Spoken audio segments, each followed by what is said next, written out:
Hello everybody. So today I figured I'd do a bit of a different video. I know this is not my normal type of video, but something has been circling around. And I don't care if somebody is, I don't know why I'm holding a flashlight. I don't care if somebody has, if you've seen like a million people cover it. I don't care if somebody has covered it like 400,000 times over on their channel. I want to make sure that even if the tiny amount of people on my channel haven't seen it, they know something about it. And if you do, then you don't have to watch. But if you don't, I recommend you stick around because this is rather important. So, you ever get one of those messages on, let's say, a dating application? Someone who's just too interested, too flattering, a little too available? Yeah. So, funny thing, that perfect match you got might not even be human. So it might be an LLM, otherwise as people like to call it AI, because apparently they think it's intelligent. Running 20 conversations at once, scraping your Facebook, your LinkedIn, your tone of voice to learn exactly how to make you trust it. Welcome to the world of AI-powered scams. Hey, sorry to interrupt this part of the video. If you want to skip, you can go right ahead. I just figured I'd let you know that the part here where I said last year, I didn't say this until later in the video. I still figured I'd let you know. The source that I was reading from was actually outdated. So when I said last year, it was because the source was from 2024.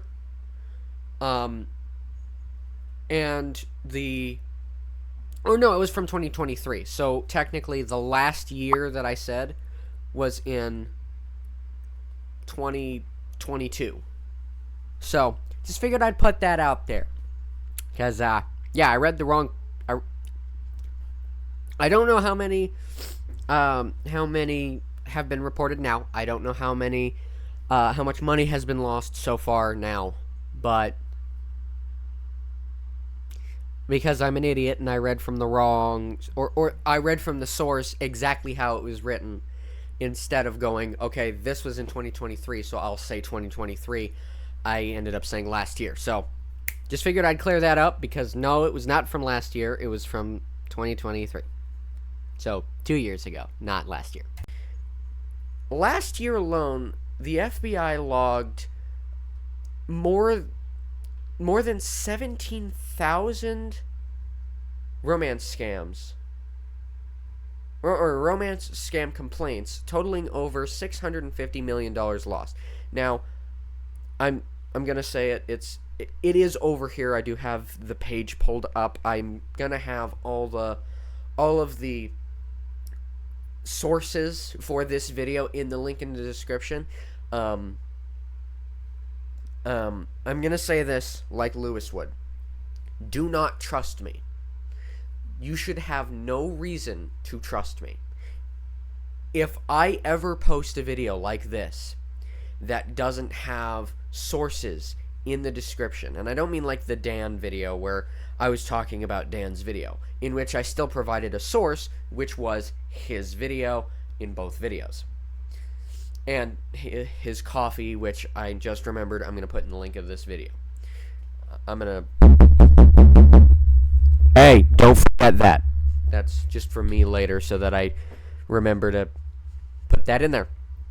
So I'm going to go ahead and go over to here, and I'm going to show you it. We're just going to grab my video, and we're going to move it to about here. So over here you can see security management. Now I'm not sure if this is a legitimate place, okay?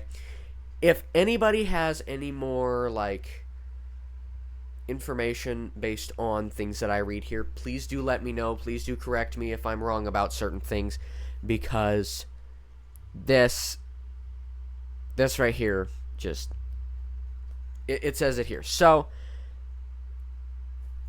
it says right about here, A Los Angeles-based woman in her late 60s who signed up for a profile on a seniors dating application after her husband passed away because she missed his companionship. She ended up matching with an individual who, and I'm not judging for this. I honestly would not try dating again if I lost someone like that. If I was married for that long and then I lost them, I probably wouldn't do that. Again, I'm not judging. I personally wouldn't do that. She did, and this happened, so. So she ended up matching up with an individual who appeared to be 66-year-old Spanish lumberjack and resembled her late husband. I mean, okay. That kind of makes sense for someone like that. That makes sense. Beatrice spent months texting and calling her new paramour, not sure if I'm saying that right, on the phone, fostering an emotional connection and creating a sense of trust before he started to exhibit some concerning behaviors. This included asking her for money, a red flag that she initially ignored because she said she didn't want to be wrong. This is another problem. Again, I'm not victim shaming here. She fell for this scam. This is not her fault. This is his fault for even doing the scam to begin with. You don't do that. You don't. How do you even come up with the idea of, I'm going to steal somebody's money instead of working for it? I don't get it. But this is one thing that you don't want to get into the mindset of. You never, ever want to get into the mindset of, I don't want to be wrong. Because we're all human. We're all human. We're all going to be wrong at some point. Even if you don't want to admit it. And believe me, I have this same problem. I have a feeling that I'm autistic. And there are a lot of things that come from my parents that have transferred over to me that I just don't like. But there are certain negative aspects of myself that I don't see unless somebody projects it times 1,000. Like, I don't even see it within myself until I see somebody else do it, and they actively show it.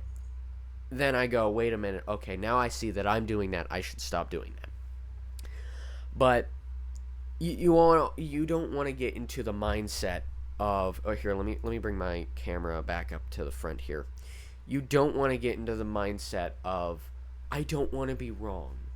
I can't be wrong. You don't want to get there, because believe me, there are certain times where I get to the point where I don't even want to admit that I'm wrong.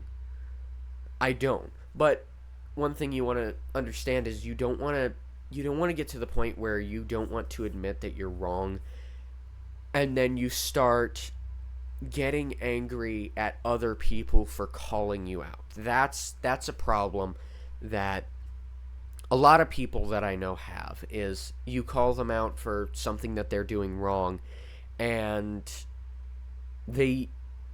because they don't want to believe that they're doing anything wrong. I'm going to move this a little bit away because I can see I'm peeking.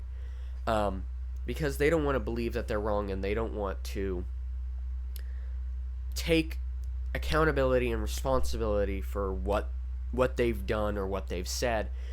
They will get to the point of wanting to not be wrong so badly that they start getting angry at you and taking their frustration out on you for calling them out for being wrong. That's one thing that I've noticed that you never want to get into, which is why, and this is something that I didn't even know this about myself until Lewis said it, because it's not like I'm going to imitate him. It is I didn't know how to explain it until he basically gave me a way to explain it. The way he explained it is he doesn't believe that he's a good person, because he doesn't want to use that as an excuse to do something bad later. And that makes sense. That as soon as I heard him say that, I was at work. I was cleaning. I was stripping hotel rooms, because that's my job. I strip hotel rooms Monday to Friday, 4 to 9 p.m.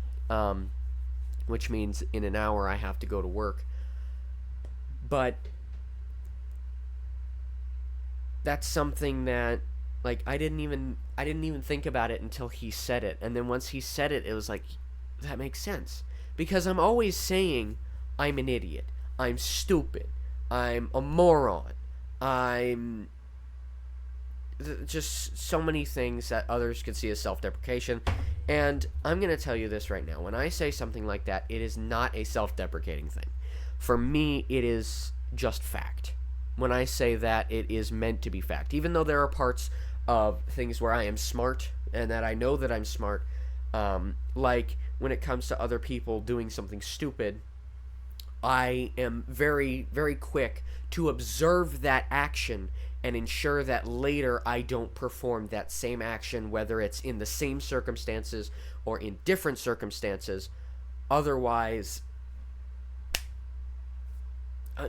I'm just stooping to their level, and I don't want to do that.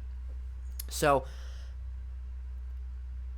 another thing is I always ask. If you know me, you know that when you call for my attention, I will I will walk up to you and I will say what I do. Not in that tone. Sorry, but I'm in the mode or in the zone of explaining, so I'm not thinking about the tone there. But I will ask what I do because I think I'm such a bad person. I think I am such an idiot to the point where if you're calling for my attention, I assume that I'm doing something stupid or that I have done something stupid enough to warrant you to need to get my attention, even if you're getting my attention for the smallest thing. It's a little problem that I have, but in certain circumstances, it is a good thing. And this is one of those. I don't want to get to the point where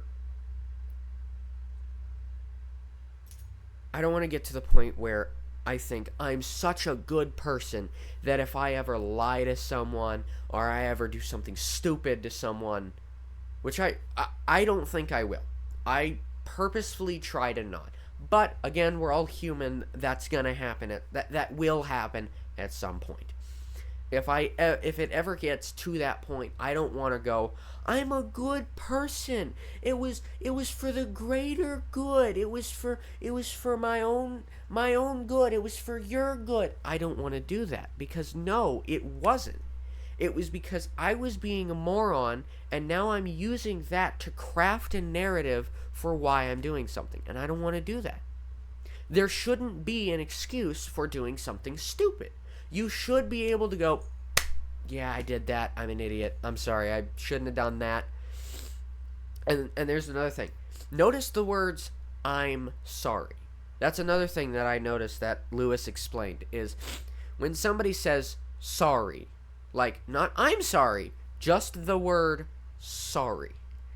That's not an apology. That is I am so appalled that you would even think I have to apologize. And that's another that builds on top of the you got to make sure you don't get to the point where you don't want to be wrong, because nobody wants to be wrong. That's not I just realized I'm an idiot. Let me rephrase that. Nobody wants to be wrong, but you don't want to get to the point of not wanting to be wrong so badly that again you take it out on other people in this case saying, well, sorry, when you don't want to admit that you did something wrong. Well, sorry I said this to you, or sorry I did that. Who's sorry? You're sorry? I'm sorry? My mother is sorry? God is sorry? My boss is sorry? Is the owner of Baymont sorry? Like, who are you saying is sorry here? That's what I don't like, is people doing that. I'm sorry, I've been ranting about that for 4 years. So let's get back to this. Let's get back to the real reason that we were here. So, ultimately, Beatrice joined a Facebook group for people who were victims of romance scams. She also worked with a law enforcement to investigate her fictitious paramour. I still don't know what that word is. But this marks a rare instance where a romance scam victim has come forward. Rare romance scams are traditionally unreported because victims are embarrassed and humiliated because they were duped and have become emotionally and financially invested in the relationship, according to the U.S. Secret Service. Now, we're gonna read the rest of this, and then I'm gonna click these two links, and actually, I'm gonna open them right now. Open that link and open this link, and we're gonna go ahead and we're gonna look through the sources just to make sure. This is something you always want to do whenever you're reading anything. In 2023, the most recent data is available for the FBI. More than 17,000 complaints of romance and confidence scams that resulted in losses of more than $65 million. $650 million, according to the 2023 Internet Crime Report. These scams start with a seemingly innocent connection online, either through a dating application or a social media website where criminals find victims. The scammer will then look up the information about their victim online, using that data to create a quick and significant bond, the FBI says. Ooh, sorry. There we go. Romance scammers will also engage in what's known as love bombing, showering their intended victim with attention, professing their love early in the relationship, and showing significant interest in their personal details. See, this sounds like me, okay? Not the scammy part, but the showering that person with attention and stuff like that, because I'm the type of person that I am too kind, okay? Again, I'm not saying I'm a good person, but I physically try to be kind to everyone that I see. So, when it comes to being kind, I try to be as kind as possible. Even if that means showering somebody in attention like this. I would do that because I give people too many chances. Whether you've wronged me 4 times or 78,000 times, I'll give you 78,000 chances. It's not good. I need to figure out how to break out of that. But I do that. Let's continue. They might also request images, even explicit ones, to further deepen emotional trust and attachment. That is not okay. That is unacceptable. These are potential red flags that your special connection might not be genuine. Let me read that again. I'm sorry. These are potential red flags that your special connection might not be genuine. There we go. I didn't read that with the right tone the first time. Other indicators could include regular communication with your crush, who then cancels plans to meet in person, typically at the last minute. A big red flag is when your paramour, who you have yet to meet in person, begins asking you for money, gift cards, or even to invest in cryptocurrency. This process can take months or even years. For instance, a U.S. federal jury in New Mexico recently convicted 2 Nigerian nationals for their role in an international romance scheme that went on for at least 2 years. I'm going to butcher this name, I'm sorry. Oluteo, okay. Sunday, I don't know how to say that. 39. Oh, that's a full name. 39. And Abel Adei? What kind of name is that? Daramola, 37, both used a fake profile on the dating website eharmony.com for a Glenn Brown to connect with their intended victim and request money to help Brown complete a construction project in Malaysia and return to the United States. And then this just goes on to explain this. Now let's also look at these. So the United States Secret Service, secretservice.gov. So this is the official website. You can go through this. I'm also going to leave the link in the description. I'm going to leave these open so that I remember to grab them. Here's also the FBI Internet Crime Report for 2023. And it just goes to show exactly what these people are up to. It's stupid. These scams mix old world or old school con artistry, love bombing, fake emergencies, and I need money to fly to see you with bleeding edge tech.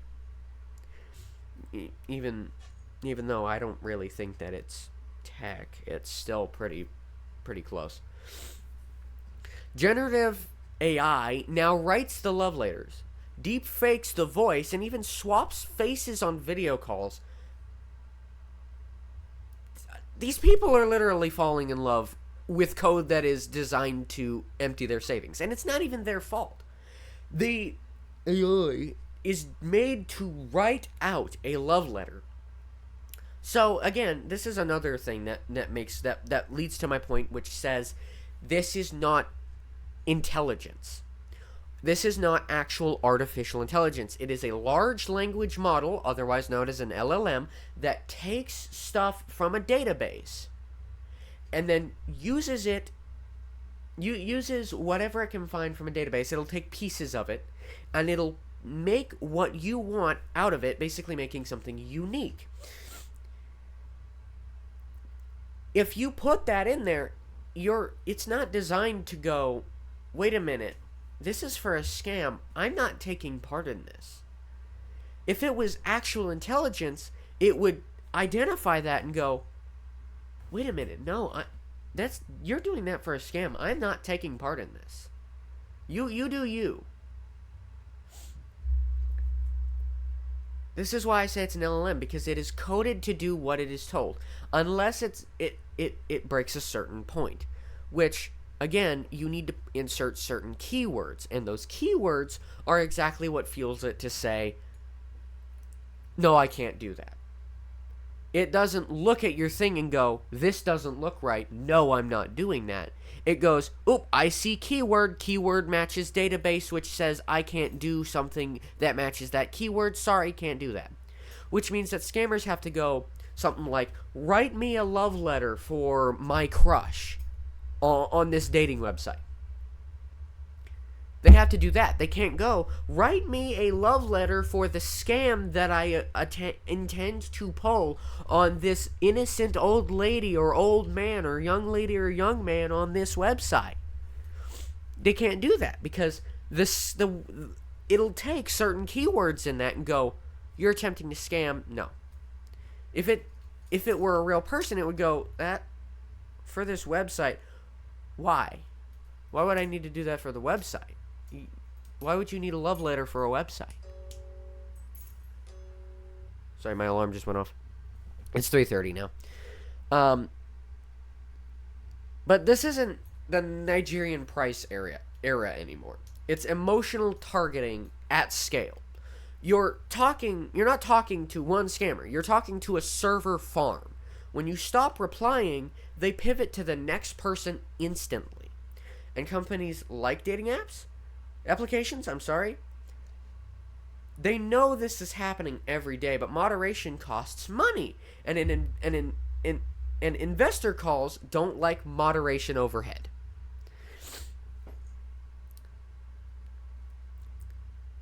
It's not just that. Even if when they stop replying, they don't just pivot to the next person.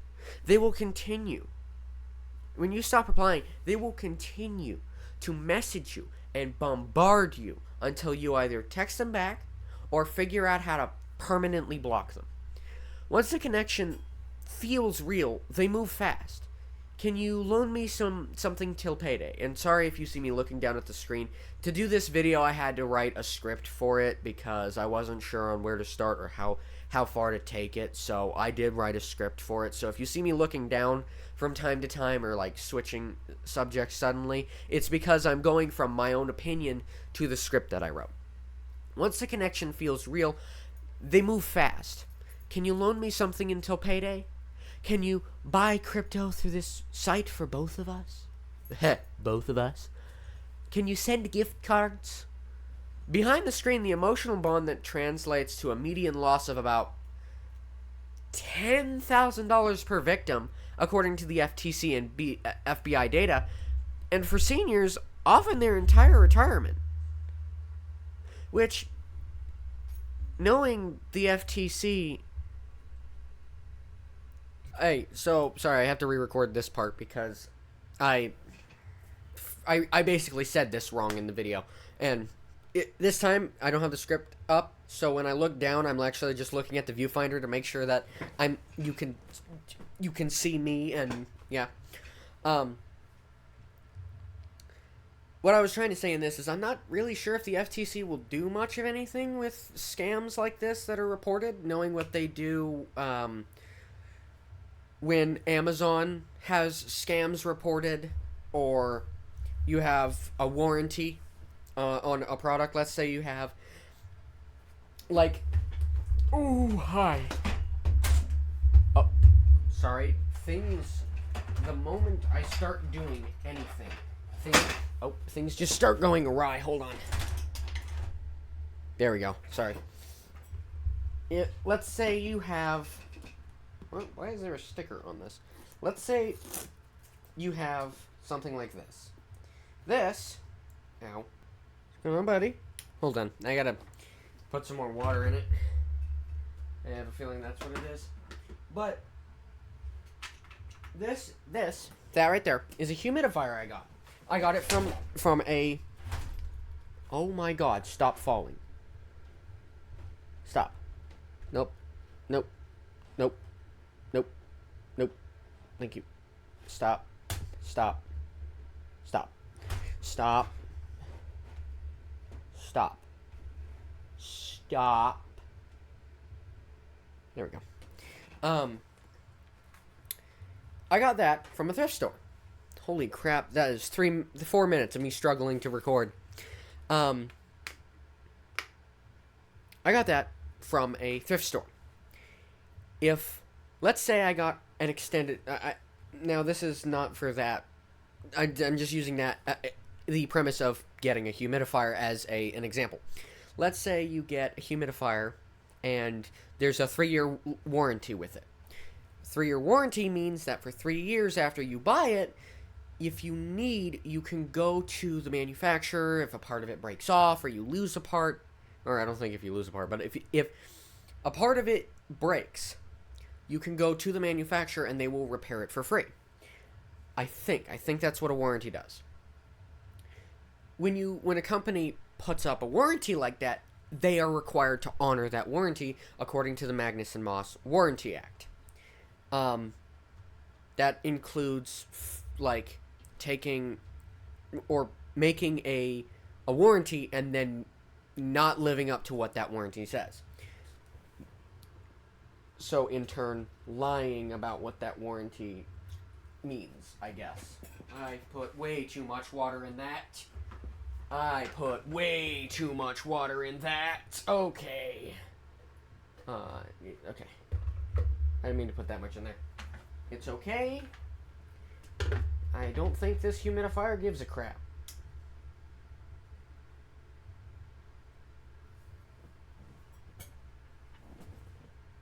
Hello?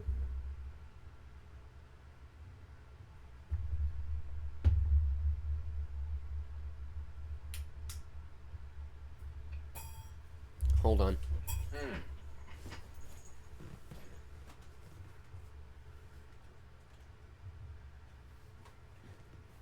But, oh, it is putting stuff out. It's just doing it really quietly, I guess. There's not a lot coming out.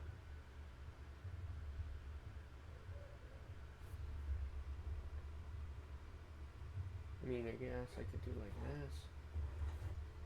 Okay, no, yeah, it's putting some out. Okay. But let's say you get a warranty for something like that. If they put a 3-year warranty, they're required to honor that warranty. Now, if according to the Magnuson-Moss Warranty Act, let's say you bring in a computer. Let's say you attempted to take the battery out, and instead of just taking the battery out, you threw it off a bridge, went down there, hit it on a couple rocks, and then took the battery out to replace it. If they see, all the marks on it saying that. The company is allowed to go,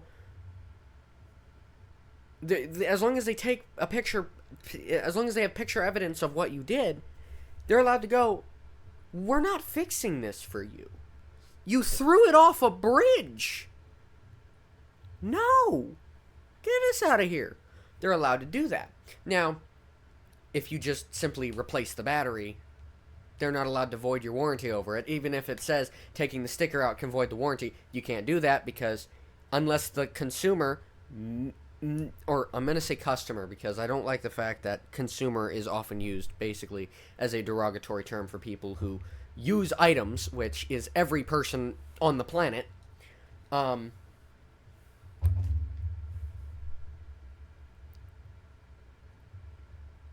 You cannot void the warranty just because the customer took a piece of it and replaced it. As long as they did not cause the damage to it, they're allowed to get it fixed for free. If you find a tiny dent on the laptop. I have a MacBook Pro right here. I have a MacBook Pro right here.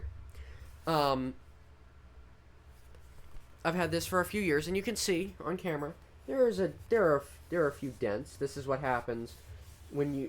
Sorry, I can't tell left from right now. Okay, yeah, there are a few dents on it. This is also what happens when you give a 12-year-old a MacBook Pro. I'm not 12 anymore. This happened when I was 12. I've got safe places to put this now, but I have a MacBook Pro that has a few dents on it. If I take that to Apple and they see a few dents on it, and I take it to them to replace the battery or to replace the connectors for the battery, which I don't think they do, but if I take it to them to replace the connectors for the battery or the battery itself, they can't tell me, no, we're not going to fix that for you because there's a dent on the laptop. I'm not taking it to you to fix the dent that I caused. I'm taking it to you to fix the battery. If I did not cause direct damage to the battery, and the battery is broken, or blown out, or something like that, and I'm under warranty, well, I guess obligated is the right word. You are obligated to honor your warranty, okay, and help me fix it. You're obligated to do that because you set the warranty. It is not my fault that you set the warranty and said, we're not going to fix that because you dented it. No. I didn't come in for you to fix the dent. I came in for you to replace the battery, which, by the way, I replaced recently, and there's something going on with this MacBook Pro. Maybe somebody get Lewis up in here because I don't know what's wrong with it. I replaced the battery after the battery wasn't charging on the other one, or when I plugged it in, the percentage would jump up, and then when I unplugged it, it would like fall 40%, something like that. I replaced the battery. It's got a brand new battery in it. It's still doing the same thing. Or actually, it's not even doing that anymore. I replaced the battery. I plugged it in. It's not even charging anymore. It's showing that it's powering it, so the charger that I'm using is fine. The battery is fine. It's showing that it is powering it, but my dad thinks that there might be something wrong with the charging circuit because it's not charging. It's powering just fine. It is not charging. And we did test the battery. The battery works completely fine. It's just when I plug it in, it doesn't charge. And we checked the charger on one of his MacBooks. It works just fine. So we don't know what's wrong with it. I'm not sure what to say, but I can't take it to Apple because if Apple says, oh, you replaced the battery, which I don't have a warranty on this thing anyways, this thing is a year younger than me. If I take this to Apple, I don't have a warranty on it, so I mean, I can't get it fixed for free anyways, but even if I could, they would go, you replaced the battery! We're not gonna fix it because you broke it! No, I didn't. I'm not sure why it's doing that. And before you say, well, you mean you were 12 when you were given it, I didn't break the battery connector. I didn't blow the circuit. I didn't blow the circuit. I don't think, at least. The only damage to that laptop that I have physically done, even on accident, are the dents. Which, I mean, I only did those on accident, but the scratches and the dents, those were from accidental dropping, because when I was 12, I was a weakling. So, like, now, I can pick this up with one hand. I can hold this with one hand. If I attempted to pick this up with both hands when I was 12, I would have dropped this. And I did. You can see by the fact that there are a few scratches on it and a few dents on it. I didn't, sorry that it keeps doing that. I did, in fact, drop it a few times. So, that's the only damage that I've accidentally done to it. Other than that, I've tried to keep this as good as possible. So I don't know why it's not charging. But that's not the point. Magnuson Moss Warranty Act says that. So I don't... And because of that, the FTC is supposed to fine them. And I said this wrong in the video. I had to watch one of Lewis's videos while I was at work today. That said... Where he said the exact number. It was 37,000. I said 32,000 for some reason. But the FTC is supposed to charge violations of warranties and not taking down scams from Amazon as soon as they're put up. I'm pretty sure that one was the one that was like 32,000. But the FTC is supposed to take down scams like that and warranty violations like that by for each violation. They're supposed to charge $37,000 per violation. What Lewis has mentioned before is that they're charged maybe 0.02% of their net profit. Not their income, their profit. What the balls? So this is why I say I'm not necessarily sure if the FTC will do anything regarding scams like this, considering they won't do anything when it comes to Amazon scamming. When it came to Amazon scamming, Amazon was like, you had to... Amazon was selling, like, dangerous crimps.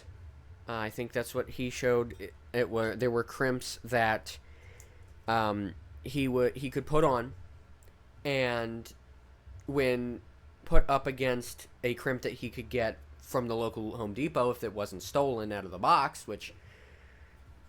Great job, Texas. You're very good job at stealing things because you can't just pay for them.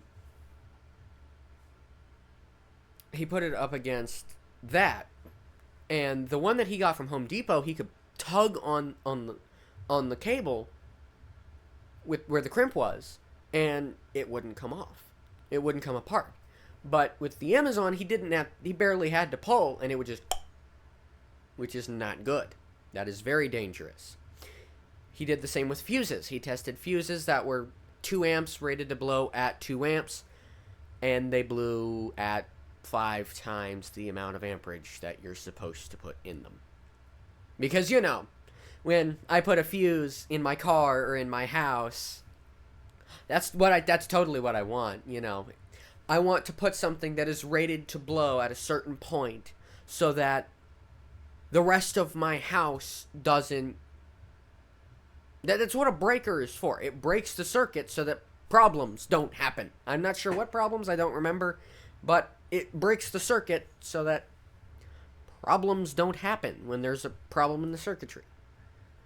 When I put something like that in my car or in my house, when I put a fuse like that, if I have a fuse box... I want the fuse to blow when it is designated to blow. I don't want something that blows at more than it is supposed to when something puts too much through it. Not good, sir. Not good. Very bad. Not good. Yeah, I'll let you get back to the rest of the video. I just had to re-record this part of it because I'm an idiot and I don't know how to say things properly. So I don't even know if they're doing anything about that. They could be. I could be wrong, but I'm not sure. I'm not. The website that I showed you for the woman that had that and the amount of money that was lost and the amount of victims that were reporting it, that was for 2023. We are 2 years later. I don't even know if they're doing anything for it anymore. So, what can you actually do to stop this scam? First, assume anyone asking for money online is lying, no matter how sweet they sound. No exceptions. The only people you should be sending your money to is if you buy something on, if you buy and pay for something on Amazon or eBay or something like that, Revzilla, to get motorcycle gear, something like that. Heck, Fender's website, Kramer's website, Gibson's website, something like that, Smith & Wesson, Glock, something like that. Those are the only people you should be entering any credit card information for. And they will never, ever ask you to send them gift cards to pay for something or to send them money back because you accidentally entered too much. Because at that point, when you ask for a refund, they'll go, okay, show me your receipt to prove that you bought and paid for this. Okay. You actually did buy and pay for this. This is your name. This is your address. You did buy and pay for this. Okay, we'll send you some of that money back because you sent us a little too much. Or we'll give you something for free to account for what you paid for that matches what you accidentally, the overdraft that you accidentally sent. Which that other option is not too frequent. I don't even think it happens, but I'm sure it could happen at some point. Second, do a reverse image search on their profile pictures. If they show up under 10 different names, congratulations, you caught a bot. Third, tell someone. Pride gets people scammed. A friend can spot manipulation faster than you can when you're emotionally hooked. And finally, report it. File with the FTC if they'll actually do anything about it. Again, I'm not sure if they will, considering what they've been doing with warranties. I'm not sure. The FBI's Internet Complaint Center, or IC3.gov. I'll again leave the PDF for the IC3 report for 2023 and the what was this? The secretservice.gov in the description. But file that with those two places, or even the dating platform itself. Each report builds the data trail law enforcement needs. Now again, some companies may not pay attention to this, and I might do another video on that because I do have another script up here basically stating that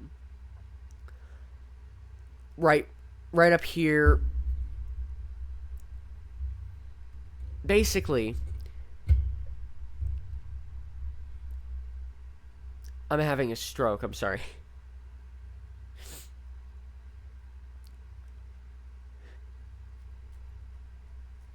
It's taking me a second to get back up to where I put it. I brought it up here. And again, I'm going to say this. I have no problem with LLMs, okay? If they're ones that are used to scam, that's not your friend. If it's used to be like, oh, this little pendant that you wear is your friend, which, yes, that actually happens. It's meant to be your friend, and go wherever you want. Just go outside and get friends. If you can't go outside and get friends, go work somewhere. Maybe you'll get friends that maybe you don't talk to while you're out, but you'll talk to while you're at work. Stuff like that. But it says here, several overlapping legal frameworks and obligations impose duties on businesses to remove, report, or mitigate such fraud once notified. The key legal principles and regulatory expectations come from a consumer protection law, cybercrime regulations, and tort liability doctrines. Federal reporting and remediation obligations. Under federal consumer protection law, companies are expected to remove or report fraudulent content once discovered or notified. The reason I said that I don't have a problem with LLMs is because I used an LLM here to give me the details on what happens or what you can do if a company doesn't pay attention to you if you report a scam.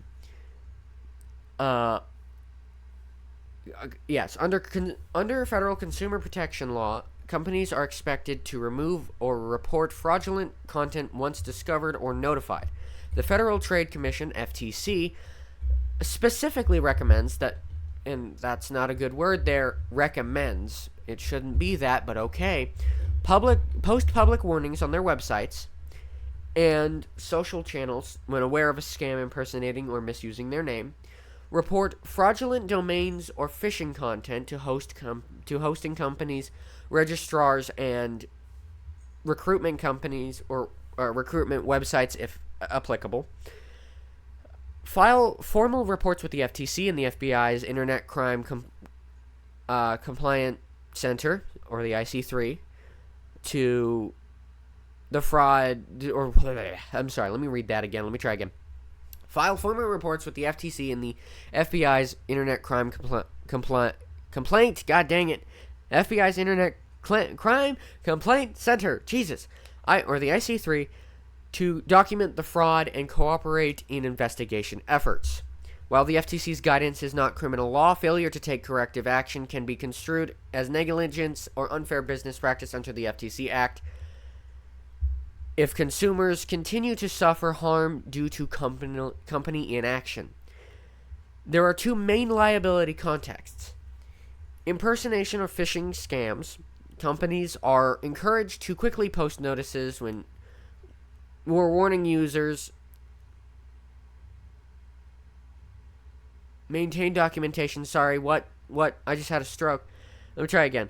Companies are encouraged to quickly post notices warning users, maintain documentation, report to law enforcement, and pursue takedowns via domain registrars and social media platforms.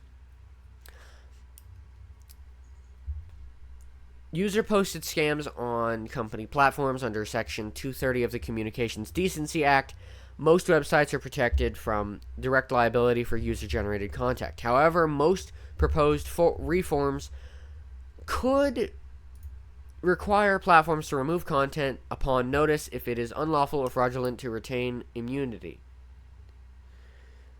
Which doesn't make any sense, because if you do something wrong and it's on somebody else's website, it should be up to that website to go, this can't continue, I have to take this down. So I don't get it.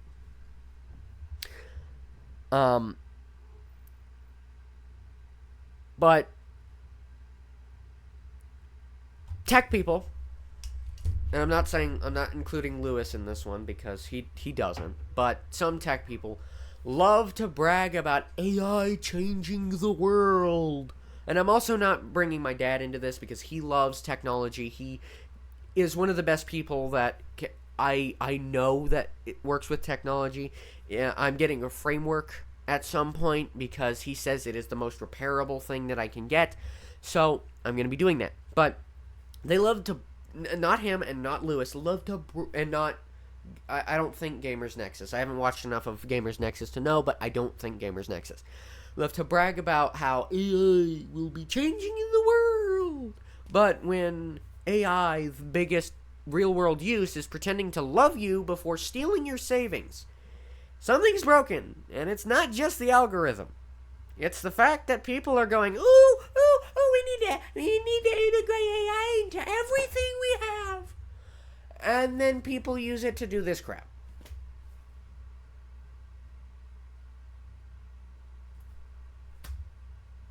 This is not good.